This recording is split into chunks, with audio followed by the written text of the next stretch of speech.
Yeah, what's up? Feel Better TV back in that joint. I'm gonna be more consistent with my podcast going forward.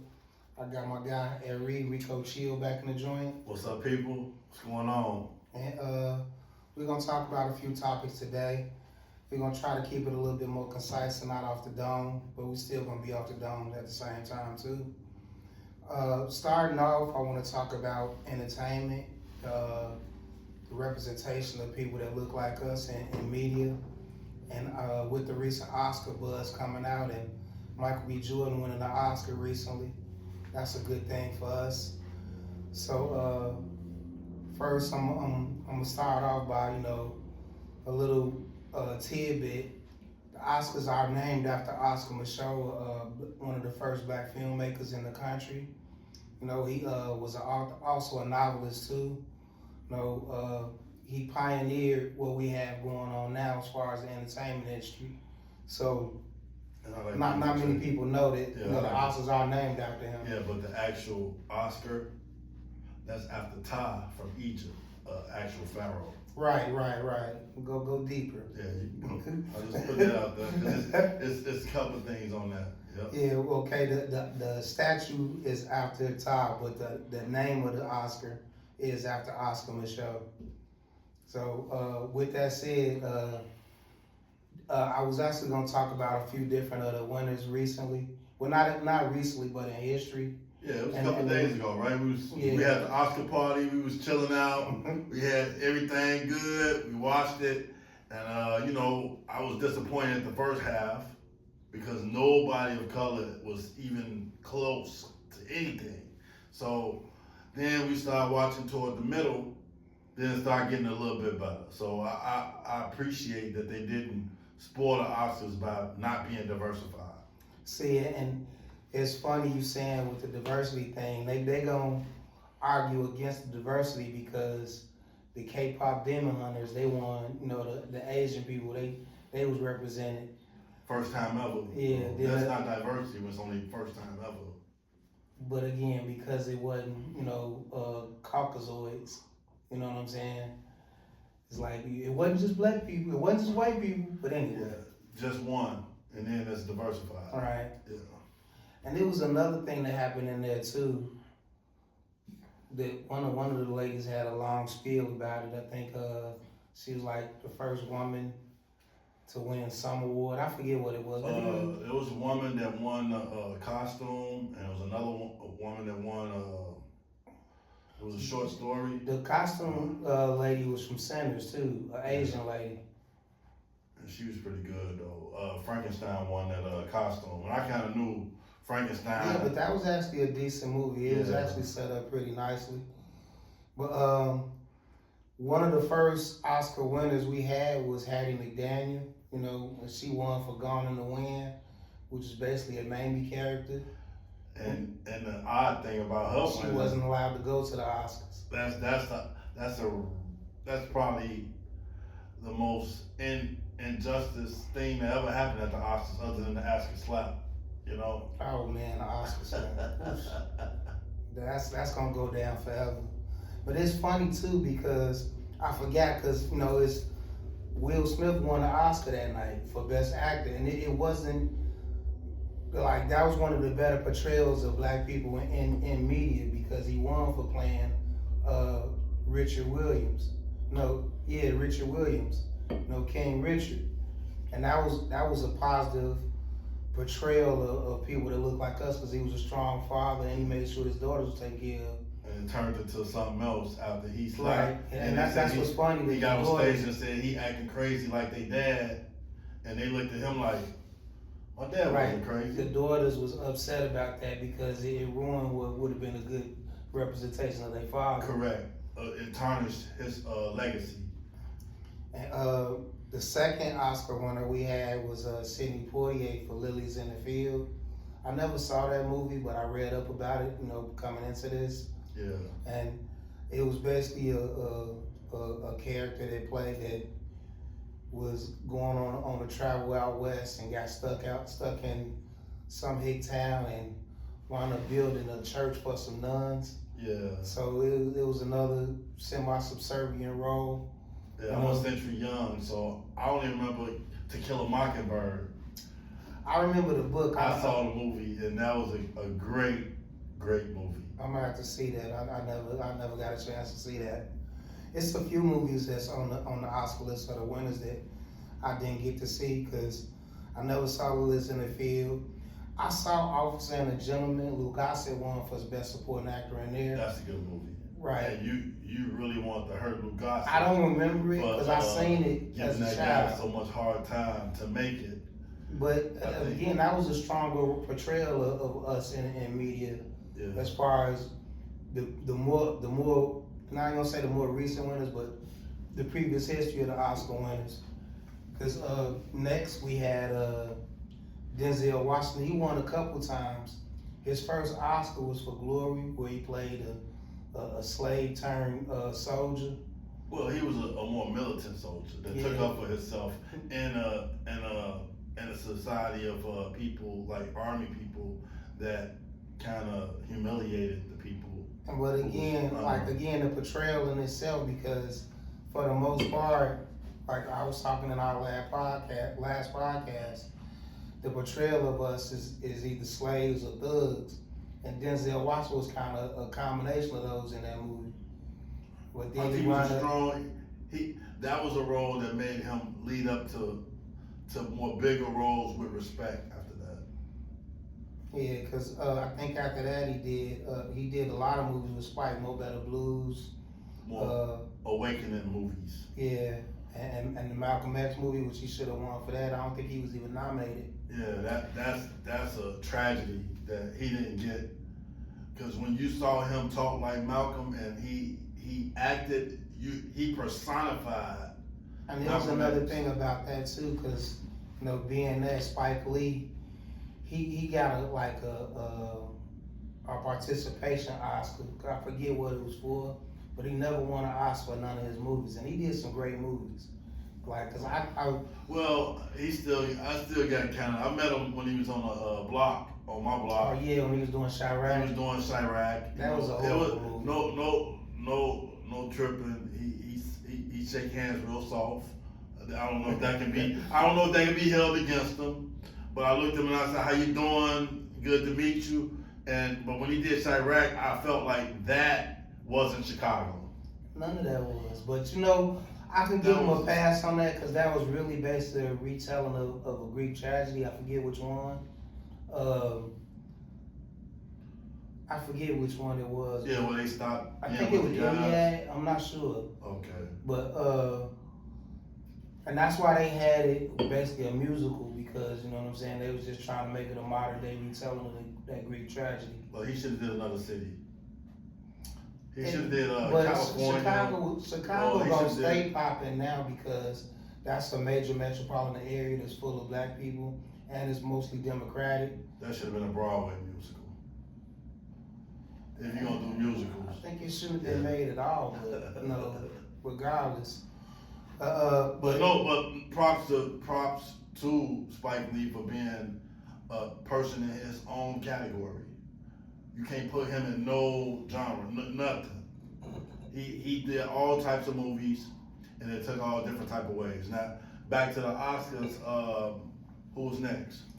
I'm still on Denzel, because he won another one for Training Day. Oh, Training Day, yeah, that's and even though that was a dope movie, it was sad that he got passed over for all his more powerful roles, but to be winning for being a thug cop, you know what I'm saying? That didn't care about nobody, didn't care about the community.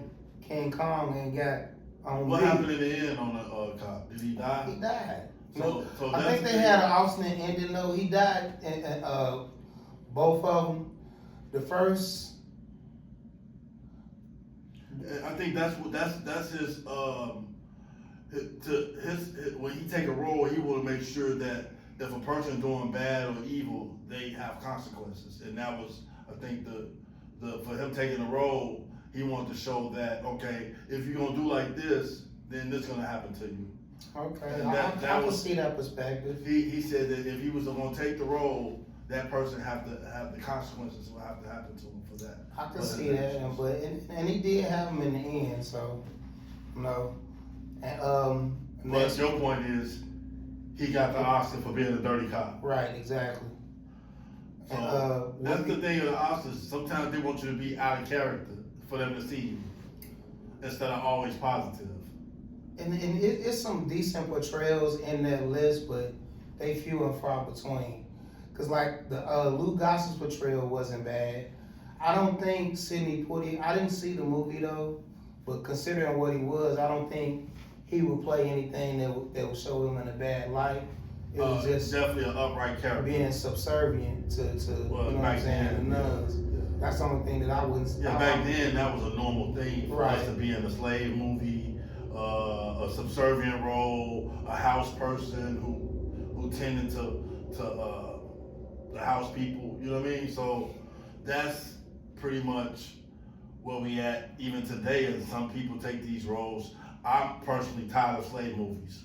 I want a movie about Mansa Musa we got some, right we got now. Some coming in this hold list. Hold up, I know, but for the record, no more slave movies. Let's talk about Mansa Musa, the richest man that ever lived. Do not have a movie about him. They got a movie about Wolf of Wall Street. They got a movie about Rothschild. They got a movie about all these rich people.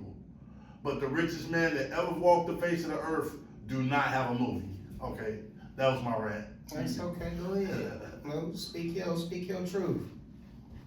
Our next Oscar winner was supporting actress Whoopi Goldberg for Ghost, and which was I really did like that movie coming up as a shorty. I thought it was dope, but again it was a subservient role to Demi Moore and Patrick Swayze. Yeah.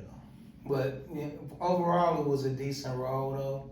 But again, like I said, it didn't show a stronger person. It was just showing another sister or brother doing for the white folks. Well, again, was that really happening back then? Pretty much. I mean, has it not stopped happening? That trajectory has started to change because now more blacks are getting their own businesses and getting businesses back from when they lost them. Mm-hmm. So I think the trajectory is changing, and we're able to have our own productions, our own directors, our own actors, and we can set the story for us and how we want to portray and perceive ourselves on the film. Right, and that's part of what I was talking about in our last podcast and controlling our narrative. Yeah. Like how we get to pick and choose what we want to watch now, and we can create our own stuff. Like this is us creating an avenue for other people too. I talked about it being a leader in this, even though I'm in a poverty and podcast, as Corey Holcomb would say. It's not going to start. This is how it start, because he started in a storage unit. Now he's in a big production company formed by the Above the Law forefathers. Code 187 and Laylaw. Well, that's what the Coin Academy in LA. That's what Corey Holcomb films at. But that's another story, because I want to try to build that for my guy E. Jill at the orchestration, because we're going to be doing podcasts there also. We had some back in the day, Music of Today, Reparations Now, and a couple other shows. We was on Can TV. I was a producer, a host, and I did the cameras and effects. So right. I'm all around with that, but to have something. We're going to put you to work, bro. But to have, I like to put other people to work. But on a note, what I'm saying is, if you got some ideas and you want to put your own thing out, you got to have a target message, and this is what we said the community would be that message, a positive mindset in the community. Because again, a lot of stuff going around now is clickbait, basically where they saying the most bombastic thing to get you in, and as good as that is, I'd rather not be that person. I mean, I got bombastic views, but that's not what I want the majority of my content to be about. I really want to talk about uplifting people that look like us and empowering people that look like us at the same time. So, moving on to our next Oscar winner, which was Halle Berry in Monsters Ball. Did you see that? I didn't because I just thought what she won for. I didn't want to see her having the sex scene with Dirty White Boy. I want to see it. I mean, everybody growing up. I love me some Halle, bro. They said Halle Berry, man. Everybody made songs about her, man. Who don't want to see with a Dirty White Boy though? You know, I couldn't. I might watch it again because like that goes into who I thought was gonna win this, but she won some other Hollywood award too. With one battle after another. I really thought that was gonna be one of the, and it wound up being one of the top winners. That was after Frankenstein for winning the most, and then Sinners won the most in his most recent Oscars. Sinners won 5. Right, but one battle after another. I feel like, well, I'm thinking that Tiana Taylor played a character similar to Halle Berry's character, but hers was a lot more raunchier because she played It's a different day. Everything is more intense. She played the archetype, ratchet sister, and on top of that, she busting down with a racist white boy, and got a simp white boy as her main. And on top of all of this, while she being a revolutionary, she abandoned her family and ratted her people out. That too, I forgot. So she was rewarded for ratting her people out. Right. So that's what people in the Oscars feel like makes it a good movie. The good thing though is that she didn't win for that though. She got the best female actor. Yeah, she got up there when the director Paul Anderson or whatever won. Cause he won for best director, and she started grabbing and stuff. Coogler won for best screenplay, that's a prestigious award in itself. So I was glad for that, cause like I went into this Oscars thinking that one battle after another was gonna wind up being the top winner. Or Frankenstein. And Sinners was gonna get like the participation trophies and whatnot. Like the lady, I thought when the woman won for costumes or casting or whatever, it was an odd thing too. I was like, okay, that's it. No more Sinners. They said I was happily disappointed. They said it happened 3 times, but it was actually a tie at the Oscars. Yeah, I don't watch award shows like that because of the recent representations, and because it's not really a lot of positive movies out. And I'm gonna get into that too because, again, like I appreciated Coogler for his efforts and him putting out a good representation and representing well yesterday. Well, not yesterday, Sunday. After Halle Berry, we got Forrest Whitaker online for Last King of Scotland when he played Idi Amin. And that was a good role. It was, and I like they call him a monster, but I really think that that's a media spin on the character that he was, because Gaddafi they said was a monster. Right, exactly. Said all these guys that won't be free. It's coming out now that so many people dying overseas, and they twisting the stories up to what they are. That's why I look at the portrayal that they had Idi Amin in that movie. I look at it at side eye because, you know, we don't really know people from that area. What was that, the Congo, right? Yeah, I believe it was. I'm not sure. And again, like it's sort of like what's going on now, and like with the different countries with Iran and Iraq. If it was the Congo, they have some real major issues because that's what King Leopold had. That was his own country, separate from Belgium. He had his own country, and that was he would send people out to get rubber and produce rubber, and if they didn't come back with enough, he'll say, "What you want, short sleeve or long sleeve?" Chopping off limbs and chopping off your hand if you want long sleeve, and chopping you off the arm if you want short sleeves. That was like 20 million. And that was like 12 million blacks that died under King Leopold. That goes into what I was talking about last podcast too. Like, is Congo really the name of that place? You know what I'm saying? It was Central Africa before that. Right. You know what I'm saying? But again, And it was so many tribes. they get the names that they get assigned names, Well, not the actual names. Like even in South Africa, it was Right. Zululand, Quasi Zululand, Right, exactly. Shona.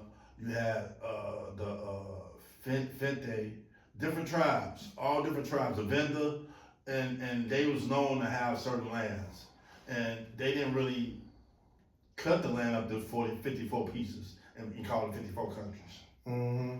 That was done at a council. Right. So this is what we have to understand about the making of all this. Understandable. And going back into the Oscar talk, we had a positive portrayal with Jamie Foxx playing Ray Charles. Yeah. And that was actually a pretty powerful movie and a lot of great music. I think that Jamie Foxx really embodied Ray Charles. Yeah. Like you could feel it, hello. Like I really felt that, especially when he was picking the girls, grabbing their wrists, when he got that feeling on them and then got drugs. that chunky girl was like, nah, you ain't that ain't it. And that was the one bad thing about it, but it was actually a true portrayal, because before his passing, Ray Charles had a lot to do with that movie. So you could feel like you could tell that he wanted to tell the true story of who he was, and it was wild too, because I think about the Cosby Show, because Regina King's character, a baby, and when they did that, when Rudy played her, yeah, but anyway, the family deal, yeah. So with Jamie, that was almost a guaranteed Oscar compared to the people he probably was going up against. I don't remember, because again, this was one of the first times I paid attention to the award shows, because that tradition died out with me when my grandmother passed. We used to sit up watching the award shows.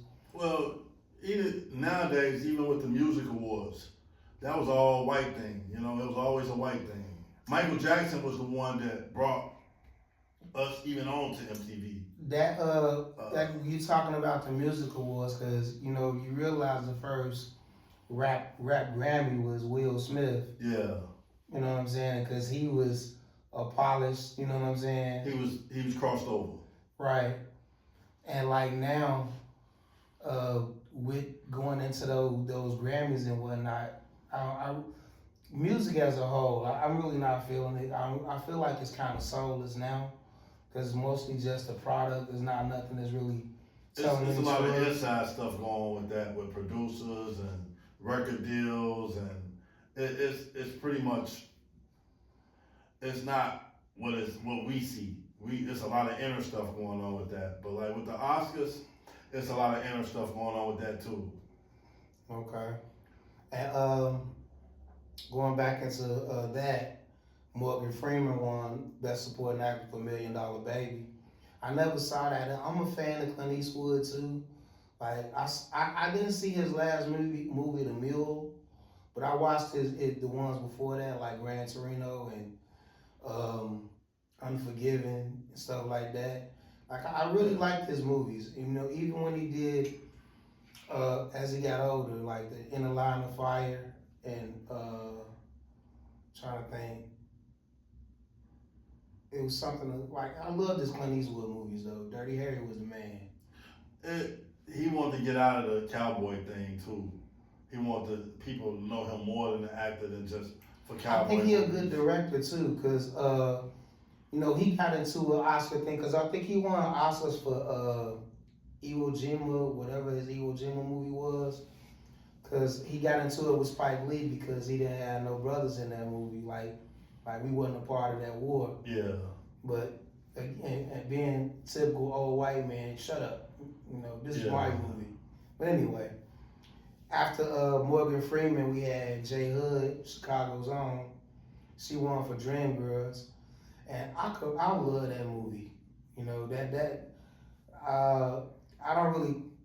It ain't nothing that I can really say bad about that. I know I got my hang right. I was gonna say you got your Yeah. feelings about it, and I could say you know you could feel your way about her singing for that particular song. That song, I mean, I understand that, but when Jennifer Holiday did it, it still ain't no comparison to Jennifer Holiday. But Reason why I'm gonna Jimmy want more, bro.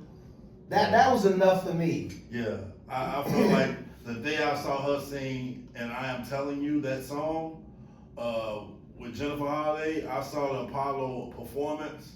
I never felt hairs stand up on my arm like that from hearing her voice, and how deep and how strong and how powerful her voice was on Apollo singing it versus Jennifer Hudson. All right. So I'm when you come to music, I'm gonna go in because music is really a carbon copy of the soul. You know. That might be one of our next topics. Well, we might be able to talk about it now. After this little tidbit, because you know, like I said, I don't have nothing bad to say about J Hud on that one, because I feel like that was just like a retelling. I'm not saying she did bad. I'm just saying No, that no, I'm a just lot of saying. people try to compare her and say, "Oh, well, she did this." No, She was nowhere I'm near saying about the Jennifer representation of Hudson. people Yeah. that look like us. I don't think it Yeah. was really a bad one. No, Cadillac Records. And this again, I think that was just a storyline. retelling of Motown. You Yeah. know what I'm saying? So, and I don't got no ill will towards Berry Gordy and none of them. And basically, Jimmy Earl was just not Ray Charles, but James Brown. You know what I'm saying? But anyway, after J Hud, we had Monique for Precious. And I still haven't seen that movie because I know how horrible it is. It's triggering. It's a triggering response because you might know somebody that's going through something like that or have an idea of situations that came up where certain females get that type of treatment from their moms, the self-hatred and the jealousy and the envy and just straight ratchetness of the hood, you know. I've seen it. So this I is get something, just like if, let's say if you triggered about, let's say you went to the war and you see a war movie, it might trigger you, but if you're from the hood and you've seen that and you felt it and you didn't like it, it might not be amicable to you to really watch it, you know? Right. And again, I haven't seen it, but I've made plans to see it, but excuse me, I just never sat down and watched it because, like, I don't think she had to work that hard to do that role. and it's funny too, going into Monique, because like that role should have propelled her in the industry. Yeah. But because who she was doing it for and her commentary afterwards, it pretty much blackballed her. And her actions afterwards, she had to take accountability for that too, because basically what it was during press junkets, Lee Daniels wanted her to basically do free promotion instead of doing her comedy stuff. And you know, and the free promotion is great, but she's not getting paid for that. She get paid for doing her craft. And when she chose not to, your favorite person, Oprah Winfrey and Lee Daniels, started dogging her. And I feel like that was unjust.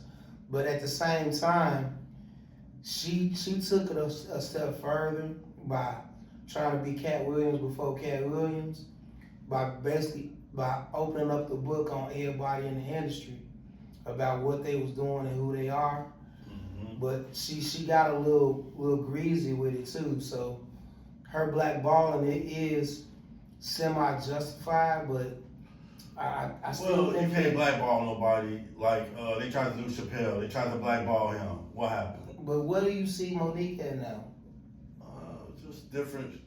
Living a life with a husband. Right, but she and even her comedy is kind of going backwards. Usually when people get older, they fall off somehow. They don't go through. They don't have the same struggle they had when they was younger, so they don't have the same oomph. They don't have the same ambition they used to have because they're comfortable now, and the money they have is sufficient for them, so they don't have to experience or seek any new But horizons. that's the thing about it though, like in my eyes, I see her as still trying to propel her career, because again, she was still trying to do stuff like Almost Christmas. I like her role in that. Did you see that? And then she was still, 50 Cent put her in work for, she was doing work for him in the BMF series before he got mad at Big Meech. 50 get mad at everybody. Everybody. I got no beef with you, 50. I really The don't. reason why, because, you know, that's a feminine tendency to do a documentary on a man when he down too. Like, why would you do a documentary on a man? Why don't you do a documentary about your baby mama with that man? Why wasn't she in that movie? Ooh. That's pretty bad. Ooh. Think about it. You're gonna do a whole movie. Jeez. You're gonna do a whole movie about a guy when he down, but don't talk about your baby mama's God actions. Damn it, man. Or even go further, you know, who goes around doing documentaries on other men? Why don't you do it on the president? So And look, this is one, that was one for my grandma. Rest in peace, Lucille Weatherspoon. that's cold. But Along with that, so to do a disclaimer, I don't take none of it personal either. It's not nothing personal. It's just, if you're gonna be a writer, write the story. Don't leave stuff out. Don't imply that people killing people. You know what I mean? And Show us the evidence. I'm actually excited to see what 50 does with the New Orleans studio that he building. Cause like Well, he gonna do it, according to him, he gonna do a documentary on T.I. You already know what he's doing. I really don't care. I'm just saying, you saying what he gonna do, he's saying what he gonna do. No, I ain't talking about that in particular. I'm talking about the products that he put out outside of that. Oh, okay, the Like, different like, shows. Yeah, it's like he trying to be Tyler Perry, but you know what I'm saying. But anyway, and it was funny too, cause like I left somebody off this list, cause I forgot, but cause he fell off after he won. Cooper Gooding Jr. won for Jerry Maguire. Yeah. And that was pretty much, I was a semi-coonish role. He was a strong, he was protective of his family, but like the showing out on the field and all of that stuff. But and again, I say semi-coonish because pretty much most star athletes are showmen. So, you know, I don't feel bad. I don't feel like it was a bad representation. Yeah. But it was just it went more towards a typical show out black man. You know what I'm saying? That part of it. I just find it hard to believe that, you know, all these people that's playing these roles, that, you know, they cannot see past their own BS. You know what I mean? They can't see past it. I wouldn't know because I'm not in it. Well, malarkey. I'm gonna say the word malarkey. You know what I And mean? you didn't say the. Yeah, I didn't say it. I'm just saying. Go ahead, censor yourself. We cool with that. So, in the end, even again with Diddy and 50 and Jay-Z and all these guys, they did movies, you know, and when you think about it, a lot of these guys done some bad stuff. They did some bad stuff, but they did some good stuff too. So you can't take and say something, this person did all this bad, right? And you don't say nothing about the good they done. So that's not a complete story. That's just shaping somebody's mind to think a certain way about a person. That's pretty much what the entertainment industry does, though. And it's not right though. It's not right though. Side note, when I was a shorty, when Boys in the Hood came out, my mama took me to see it. I had to be like 13, and she made it a family affair. Took my little brother, took my cousins, and I'm the oldest. I was 13. Everybody 10 years or more younger than me. She thought we was going to see. No, it wasn't Boys in the Hood. It was Colors. My bad. I'm thinking about the wrong movie. Ahead of your time. But Colors. She took us to go see Colors because she thought it was like Beat Street and Breaking. You know, you remember how that movie started out with dude boning old girl, but it was crazy too, boy. But that was one of the funniest experiences. I remember hearing my mom was like, "What is we watching?"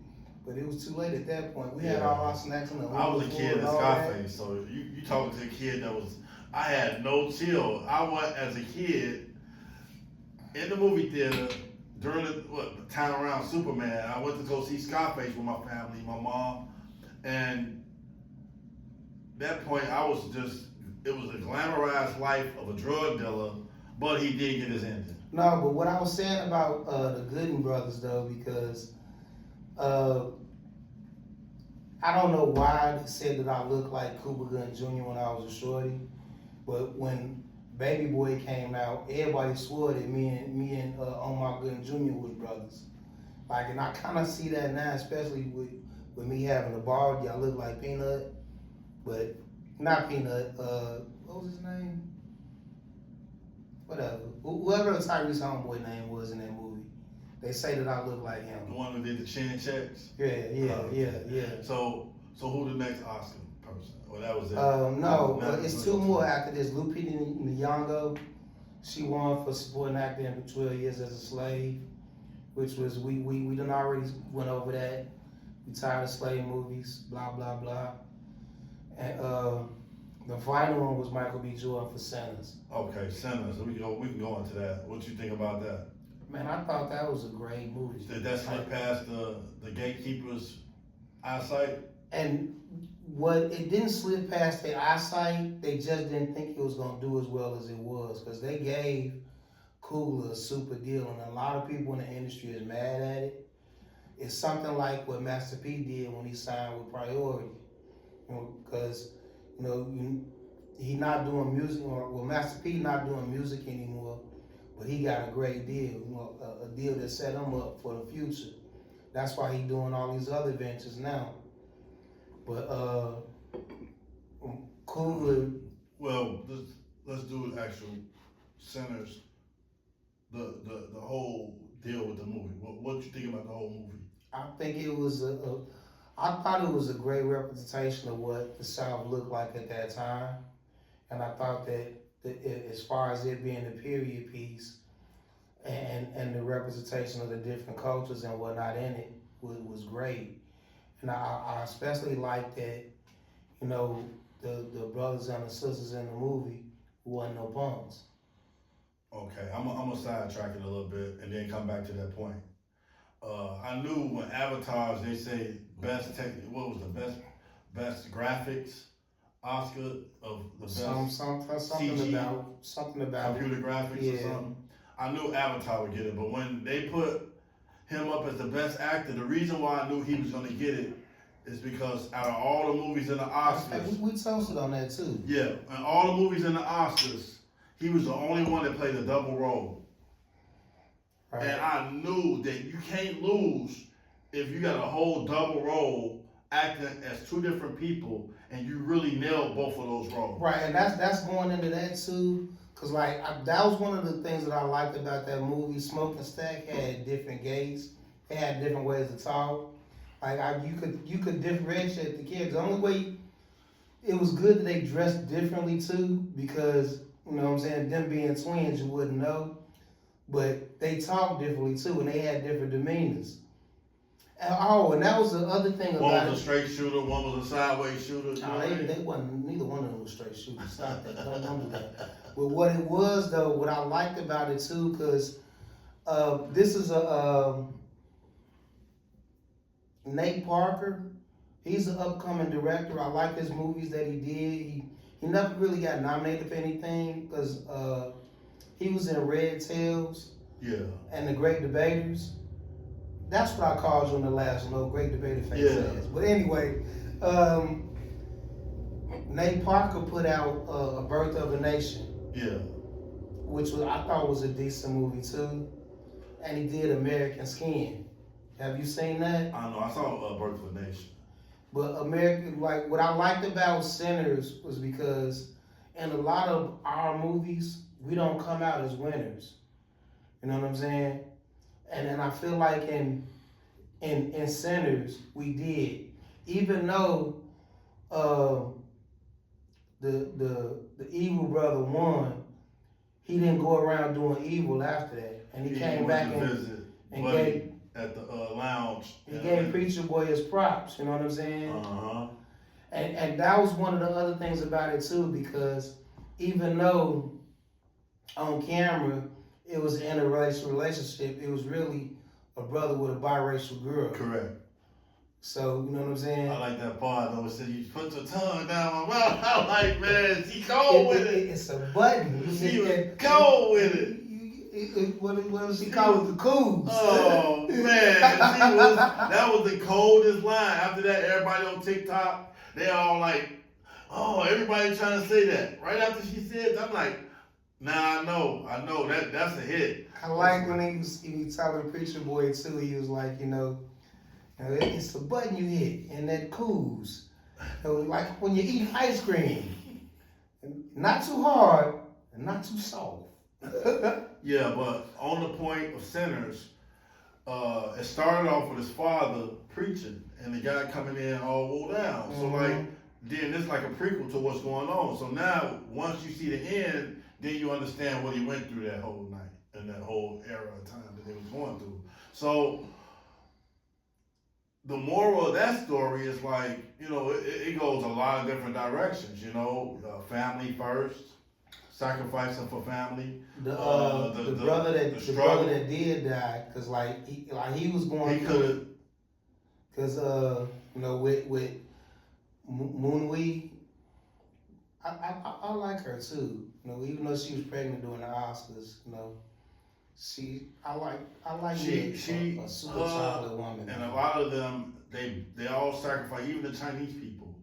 They sacrifice for what they love. I was so mad at the sister Chinese woman, cause I understand what you was trying to get accomplished, but letting them in was the death of all of them. Yeah. So basically, some people, most of the people, I can say 80% of the people in the movie sacrifice for the people they love. So, and you get to the moral of the story. Okay, you gonna suffer for the people you care about, and actually, in general, you're gonna suffer anyway. But mostly, you want to suffer for the people you care about. Stack was the one that died in the end. Smoke was the one that had his girl going around later down the line with his girl. Yeah. With him and Buddy got with Preacher Boy, but Smoke, he was the family man, cause he was hurt by losing his baby and all of that, and I thought that was deep that he died holding his baby. Yeah. I'm not a father, but I want to be. Even though I'm old as fuck, but that's the type of shit that I look towards. Like, I really think that it need to be more portrayals of this positive black family, like when the father is looking after his children, whether they be daughters or sons, and that's again, props to Ari Abdel. It come from a long line of people before me that took care of, like my grandma come from Louisiana. She came to Memphis, and then she came to Chicago on Drexel, lived in the garage with all the kids, and then moved to the Cabrini. She had a couple of jobs, quit her job to take care of her daughter because she had a breakdown. And when that happened, everybody stayed in the house in the project. So we had an actual person that cared enough about the family to say, well, I'm going to take care of my family versus out here trying to get this money. I'm going to keep my family together. See, so that's a storyline. Yeah, and I got a similar story to that, but because from my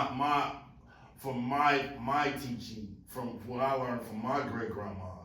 So this is not just me. It's the ones that came before me that gave me the grace to be the person who I am today. I didn't get a chance to meet my paternal grandparents, and I got the chance to meet my maternal great grandparents, like my grandfather's mother, and I'm not sure if I met my grandmother's parents, because I know my mom was named after my great grandma on my dad's side, but we came from Butte, Mississippi, and we still got people down there now. I think, I'm not sure, and nobody really hears about it. Like it's one of them backwater ass villages, hamlets or whatever in Franklin County, which is where Jackson is. Yeah. But, I visited Jackson before too. My grandfather came up here with 6 kids, and well, he had 6 kids at the time, but it wound up being 6 kids. But they started out in the projects too. I don't know which ones, but I know by the time that I was around, my grandfather had bought a property and had his children, and everybody was doing their own thing. Like my mom, she wound up marrying my old man and having me, and that never lasted. But those are the lessons that I had, especially from my grandmother. Like she taught me what family really meant. Like I'm really trying to get back to that as it was, because like my grandmother passed in 2005. That was like the last time that our family actually got together and did anything, you know what I'm saying? And I love all my cousins, my mom, my aunties, but we lost a lot with her, and it's hard trying to convince, them that it's a way to bring it back without them feeling like they sacrificed or something. Well, that brings it to the next subject, right? Mental health awareness. We can go into that too. What I wanted to circle back into the music part of it. Okay. Cause like the music has a spiritual part of it in itself. Oh, sinners? No, not even sinners, just the music period. Cause like I feel like, and I keep saying I feel, but I'm really thinking this. But I think that the music, especially today's music, with it being as soulless as it is, it's a reason for that, And what genre are you talking? It doesn't matter at this point. There's a lot of good music out there still. I'm not saying there's not any, but the music that they push, it don't have a lot of soul in it. Yeah, they sample the soul music. Like James Brown. I think we're talking about 2 different things. Yeah, but to keep the soul part there, they sampled the soul music, so it make you feel soulful when you listen to the rhythm. And I think we're talking about 2 different things with that, because again, the samples are great, but it's the content and the message behind the music, because even though we had a lot of cheating songs and whatnot, and but it was more love in the music. Where you was talking, especially with the brothers, we professed our love for our mate and whatnot. You don't hear a lot of music like that anymore. The last time we had that was, when we was at the store yesterday and Jodeci came on, and I damn near cried. But we don't have any music where we profess some love for our mate or our significant other. You know what I'm saying? And like we grew up in rap, and like rap had a bunch of different subcultures in itself. Cause like I'm mostly a backpacker. You know what I'm saying? I like music with content that was really telling something, that really uplifting people. Like I was a PE, poor righteous teachers type of cat. Well, let's go back into the roots like griots, where they spoke what truth was going on in the community, and they kept it going for years and years and years and years. And like now, the music that we have now, even though they telling truth, they're not telling truth in consequences. And it is mostly, and I had no problem with being braggadocious, but it have to be some type of context to it at the same time too. Like, it was something that you had to sacrifice to get there. And in a lot of cases with today's music, you're not just sacrificing something, you're sacrificing someone. So I'm with the opinion that like on 5 Heartbeats, when Duck got his heart broken, Mm-hmm. He couldn't make a good song until he was down to rock bottom, down to where his heart was torn in half.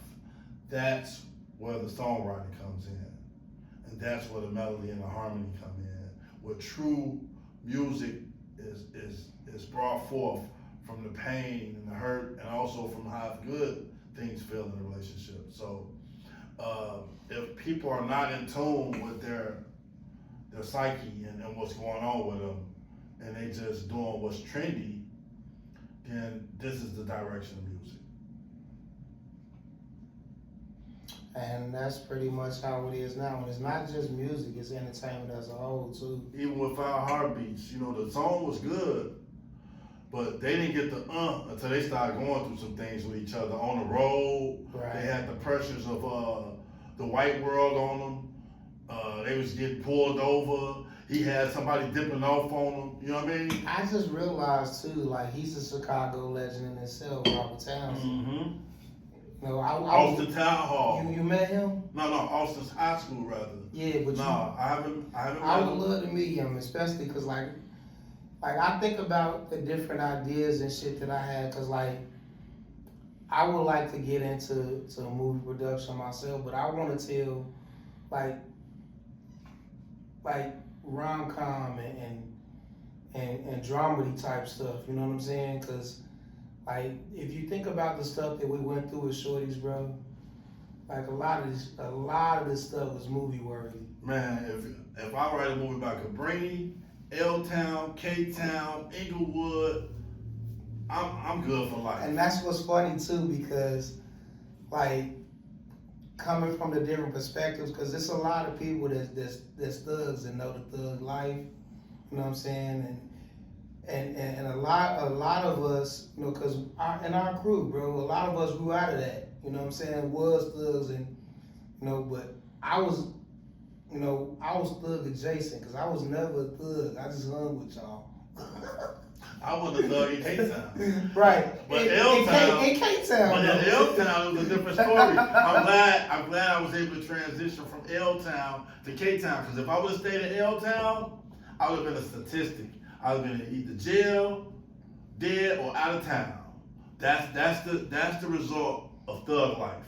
You either in jail, you go out of town, or you die. Ain't no other, or you whitewash your money and move to another area and wash your identity. That go into something else, so then I'm gonna get into the mental health part of it, because I see so many people that's so anxious to get out of where they from, and that's part of the problem with our communities now, because once you get something, you don't want to be here no more, and that's what brought my family from Butte, Mississippi to Chicago, because they want a better life. Right. That's nothing wrong with wanting something not better. even want a better life, Joe. Just not want to be around people that hate you. I don't even want to say people that hate you. Just not want to be around the same people. Okay. And like now, I love K-Town, bro. I really want to keep a spot up here. But I'm with a different opinion. I like K-Town. I like L-Town. I even like Inglewood. But my favorite memories are from Cabrini Green. Cabrini, but it ain't there no more. No, it's a block left. One block left. Actually, it's another part where my grandma's house was. They told me they was gonna tear it down and make it a parking lot for Bally's, a new hotel they building on Chicago and Austin. Okay. So I don't know if they're gonna go through with them plans, but right now, the building is still there that I lived in. I walked in there, I felt like Candyman. I didn't say his name 3 times though. I felt just like Candyman, So, these are the things, like, you got certain areas in life where you got most happiest at. And I was the most happiest person because everybody knew my grandma. I could go on any block in anybody's house, eat food, and they'll even give me a whooping if I do something wrong. And send me home and I get another whooping. Right. But I made sure that, things were straight. So, and before we get when they were shooting, they'll tell, hey, grandma, get your son in. We finna start shooting Friday night. I get under the let-out couch while they be shooting. Now, and that go into the community part of it that before I get into mental health, because my grandfather bought a building next to a grammar school that 4 generations of my family went to, and and we was right across the street from that school. So whenever we got in trouble there, it was known about at home. And I was in school during the period when the teacher was allowed to put their hands on you. So you got a whooping at school, you got a whooping at home, and then when your mama come home, she whooping you too. So it was a lot of reinforcement going on, Yeah. and that's a part of the community that is missing now. Cause like now, you can't say anything to these children now. The mamas and the daddies gonna get mad. Like why you chastising my son for stealing? Your Man, son's but stealing. Look. I ain't started stealing till I got to L-Town. Cabrini, money I have to steal. We learn how to hustle. We know how to make money for ourselves. Like, I was hustling on the tennis court, basketball courts. And we would get ball, like, they would play tennis, and I hustled up money there. And go all around Cabrini, and you never had to worry about food. You never had to worry about safety. There was no police. I don't remember one CPD officer in Chicago coming into Cabrini. They had their own security. Everything was straight. As long as you're from there, you're okay. But if you're not from there, then you're gonna have problems. So, but once I got to L-Town, once you start running with the wrong people and you doing what everybody else doing, stealing hubcaps, making the chains in the 80s, 90s. You going around, you going into the stores, taking stuff, because you ain't got no money, That was during the Reagan days, Reaganomics, when nobody had money at that time. Okay, and now getting into the other topic that I wanted to talk about with the mental health and that. And you can tie with the medical too if you want, or you want to just do that separate. Let me try this shit. Okay. Well, what I was saying though, into the mental health part of it, because like that's a lot of the things that we don't really have a touch basis on a lot, especially in our community. It's looked at as taboo, and also taking care of your health. Like we don't visit the doctor as much as we should, and that's another taboo thing too. And what's crazy about it now, because up until when Obama got in office, we got the Affordable Care Act, and that allowed a lot of people in this country to take care of their health in a better way, especially their mental health. Like recently, not even recently, once the government shut down the last time, before we can get it back open again, our president made sure that the protections for the Affordable Care Act were taken out. So, Is it our president? Yeah, because The current president. He's not just my president. He's not just your president. I thought he was a Russian asset or something. I don't know. He could be, but it's still America's president. Yeah, America's president. Because I know Inglewood ain't in America, L-Town ain't in America, and K-Town ain't in America. Since when? That's got their own world. But once he took those protections out, it affected a lot of people, and it wasn't just me. It wasn't just people that look like me, because it's a lot of rural people, a lot of urban people that of different backgrounds and cultures and ethnicities that are affected by this. Because with my condition, my medicine alone, just getting that each month is around $40,000. Wow. You know what I'm saying? And up until January of this year, it was taken care of. But when those protections fell off, none of that. And I'm not the only one that's affected by this. So, the Medicaid got taken out, and they put different restrictions on you getting SNAP benefits and TANF and all of that. And that's going to change, hopefully, with this new shutdown. Because hopefully now, because it was the Democrats' fault for not fighting for it. but they really had nothing to fight for. Cause I talked about this last podcast too. Cause it's both two sides of the same wing. Two wings of the same bird. I mean, they getting paid by other billionaires and corporations to not do for others because they've already set. You know, the lobbies pay them. But what I'm saying is they're already set because they have their kickbacks from those lobbies, and they also have the money that they made by doing all type of trades and whatnot. Because they know information about the different industries and whatnot before anybody else does. You know, that's why Nancy Pelosi got so much money.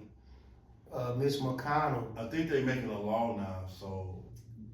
They talking about it. They've been talking about a lot of stuff. Like they've been talking about reparations for forever. None of that has happened. So, but I wanna stress again that a lot of this stuff can be done grassroots level. If you press your local politician, alderman, ward boss, whatever he is, you can induce change locally, and that couldn't affect things nationally. And that's another reason why I talk about the black dollar, because that's one of the ways like we can create our own communities by shopping with each other. You know, like I do a lot of stuff through the orchestration, you know, and I'm gonna continue to do that. And once I build my own network with Feel Better TV, I want people to go through me to do the same thing. And I'll promote all companies that I can that I feel like do the right thing. And that's one of the reasons why I'm not looking for promotions that I don't align with, because like I'm not a better. So you won't hear me talking about DraftKings or anything like that. I'm not saying anything wrong with it. It's just not it don't float my boat. So, you know, that was where I kind of want to end it off at. And unless you got something else to say. When you say Medicare and Medicaid, which one was you talking about that they messed with? Well, the Medicare is mostly for older people. The Medicaid dealt with anybody. Okay, so they don't have no alternatives at this point other than small donations from other, let's say, rich people that want to help sponsor people's medical problems. That, or they got and this is what I did for the longest time, because before the Affordable Care Act, when I turned 21, I lost Medicaid because I was an adult. From 21 up until when Affordable Care Act came around, I was just stacking medical bills. And that's pretty much what everybody's gonna have to do now. And until something better come along. And it ain't even till something better, because, you know, like the hospitals can't turn you away. Yeah. But, you know, it does weigh you knowing that you owe so much money. You getting all these letters telling you about all this and all of that. And it's gonna affect your credit rating at the same time too. So it need to be some type of protection for that, because like, well, with this being the civilized country that it is, even you call it civilized. I beg to differ. Well, okay, let me so-called civilized. In this civilized country, thank you, that we live in now, it's sad that like other civilized countries like UK, Canada, they got a healthcare universal. Right. They don't have people worrying about health bills. If they're gonna be able to live or die. You know what I'm saying? Like you get your medical basic taken care of. Human needs are met. And it's sad that this country wanna put people in debt to wanna be healthy. Yeah. So the next topic, if we can hit on this for a little bit, we only got a little time left. But the psyche behind this is mental health, mental awareness, and how to channel your mind to become a more stronger component during hard times like this, when Medicare is taken away, and let's say with the war right now, with oil prices going up and the price of everything going up, possible recession, possible depression heading our way. So we have to prepare mentally. And what are some of the things you think that people can do to prepare for, when I say prepare, not for what you don't know, but for more hard times coming? What can they do mentally to prepare for that? Well, and this is some part of my mental journey that I'm going on now.